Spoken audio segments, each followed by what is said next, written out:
L'opposition d'abord, selon vous, c'est quoi? Ne me dites pas, est-ce que les aigris ont un certain droit aux aigris? Je vous dirais oui. Les aigris, ça existe dans mon pays. Lorsque Tshisekedi a été mon ministre de l'Intérieur, mon ministre de la Justice, lorsqu'il a été pendant 7 ans vice-président de notre Assemblée, président, directeur général, délégué général d'Air Zahir, ambassadeur. Eh bien, depuis qu'il a perdu tous ses titres, il devient aigri et pour vous, c'est un opposant. Ce même Mobutu qu'on chantait hier, avant-hier, on le traîne dans la boue. Ne confondez pas les choses. Mais est-ce qu'il doit chanter encore alors vive Mobutu? Comment? Je n'ai pas besoin de cela. Croyez-moi, je n'en ai pas. J'ai besoin de 27 millions de citoyennes et de citoyens que je dirige. Eh bien, les quelques aigris là, comme on le chante chez vous, les chiens aboient. Tango yanguyo, tango yanguyo, kangabisa kazonga mbujimai, kabila zonga na kitie. Tango yanguyo, kangabisa kazonga mbujimai, kabila zonga na kitie na ye. Kabila bandokina, tokoma na pasi. Kabila bandokina, de la rive neuf. Kabila.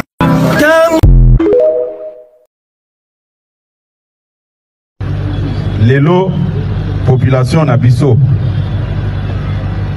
oyo atiaki espoir na ye makasi ke soki DPS ekomi na pouvoir pasi na biso ekosila. Lelo IDPS tokomi na pouvoir, comportement na biso eza ko s'intéresser lisusu te na oyo etali population. Tokomi ko s'intéresser na ba avantage personnel na biso, intérêt personnel na biso. Avec la politique d'autres toi de là que j'y m'y mets. C'est ça le danger. Population baza kota la biso. Bato to salaki confiance bangoyo. Et comme ndenge bato balobaka non assistance de personnes en danger. Le ministre de l'économie, il fut vice-premier ministre en charge du budget quand j'étais premier ministre. Oui. Madame Soumouina fut la conseillère du vice-premier Moukoko et elle venait tout le temps à la primature. Elle connaît la méthode de gestion. Mais c'était une méthode. Pourquoi ils n'appliquent pas ce que vous appliquez? Mais c'est le leadership, la théorie de leadership. Laissez-moi vous dire. Le leadership n'est que la marche contre-courant.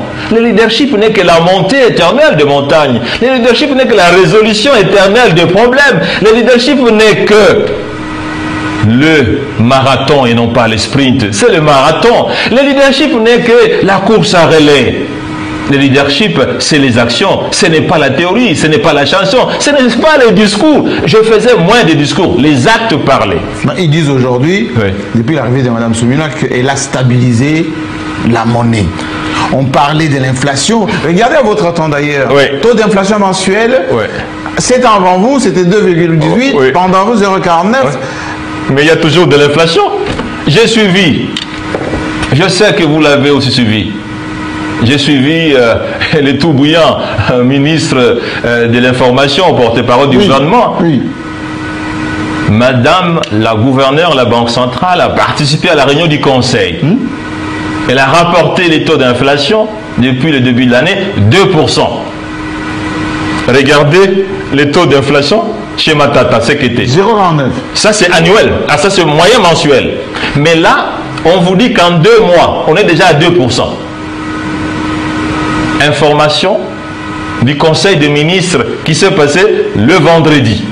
Si vous êtes à 2%, je voudrais vous rappeler, Jean-Marie Kassamba, quand j'étais Premier ministre, en 2014, on a fait un taux d'inflation de 0,8%. Moins d'1% en 12 mois. Mais on a 2% en 2 mois. C'est ça, stabiliser le taux de change.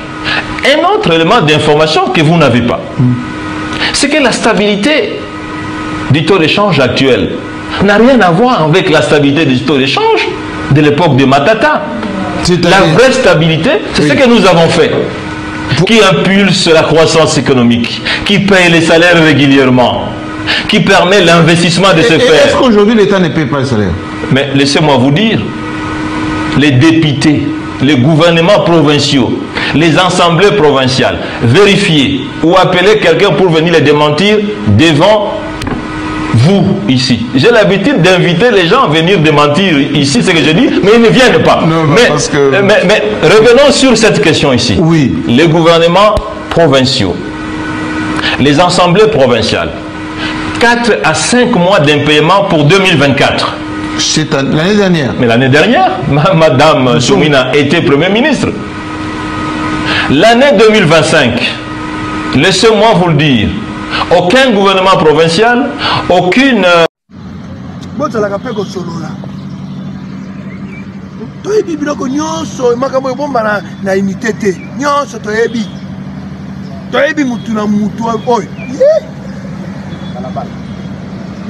on passe une perte, des autres, passer une carte, passer une. Quand on passe bien, on va au talent. Bon, et puis, contre.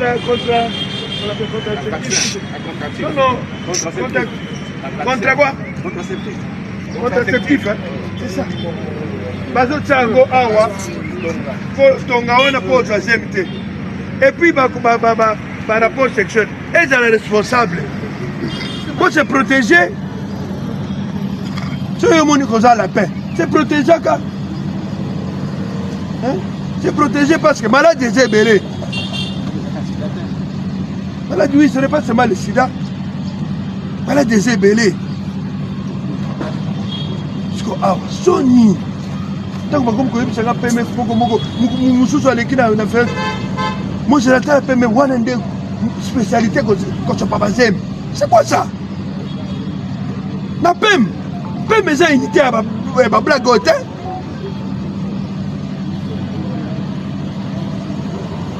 Quand tu n'es pas tenu bino on a PEM.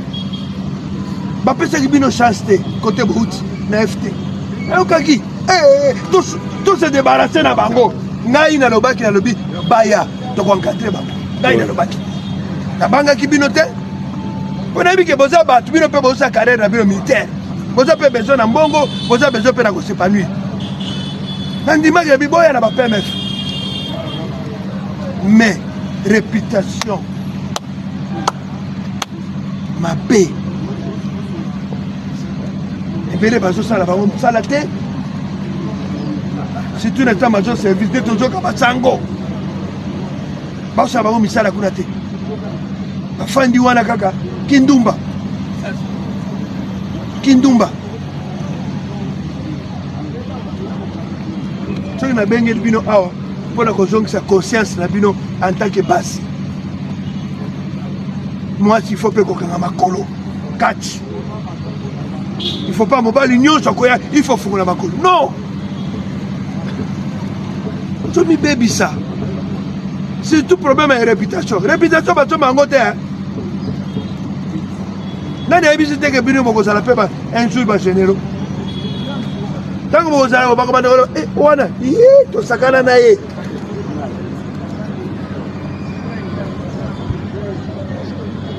Sakana na ye. Capitaine. C'est nini. Le besoin qu'on capacité. Ah.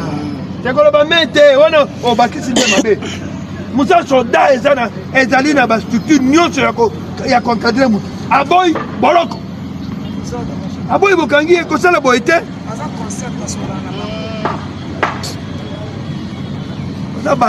Baza a besoin d'encadrement, Baza a besoin d'accompagnement, Baza a besoin de conseil. Et bien là, on a montré que Baza a besoin de chrétien, mais bien qu'on toyo kamuti. Mi kumba ya bana, PMF. Pour l'embêter que pété, bana ngoso ki bana nef, pour ça na bangoni. Moi na liboso ya Saint-Jean, a outi kokufa na esi. Atike leo bana mibaya. Mususu moko azoye bana na kota za soka za na kalemi o soki na nini. Azaki commando. Ase akei. Bana ne répondre. Mususu nani accident moko nda pesa ki osemi. Aba accident wana bazo répondre na nini na FT bana unité te siko oza mutu ndeni tana mibale ozotu mususu na civil wewe wazofu kolongolo teni wewe c'est honteux wewe wango abandako